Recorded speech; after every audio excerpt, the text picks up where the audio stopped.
NBI Clearance Caravan naghatid ng serbisyo sa mga mamamayan ng Aurora.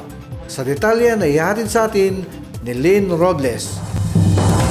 Nagkaroon ng pagkakataon ng mga mamamayan ng Aurora na makakuha ng NBI clearance ng mas mabilis sa idinaos na NBI Clearance Caravan sa PGA Function Hall, Capitol Building Annex Suklayin, Baler, Aurora ngayong Miyerkules, November 5, 2025. Ang aktibidad ay bunga ng pagtutulungan ng pamahalaang panlalawigan ng Aurora at ng National Bureau of Investigation Cabanatuan District Office sa pamumuno ni Attorney Yuri Beltran, Chief ng NBI Cabanatuan.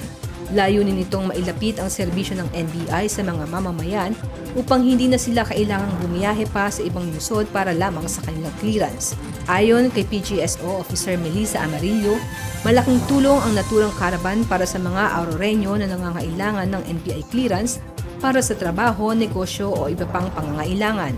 Ang inisyatibong ito ay alinsunod sa direktiba ni Governor Isidro Cid P. Galban patuwang si Provincial Administrator Sherwin H. Taay upang mas mapalawak ang serbisyong pampubliko ng pamahalaang panlalawigan.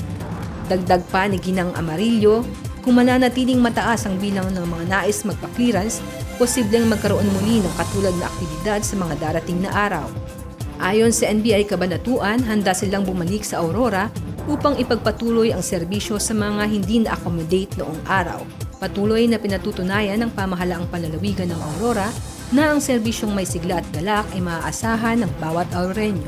Ako si Lynn Robles, nag-uulat para sa PGA in Action, all-out serbisyo ng Kapitolyo para sa publiko.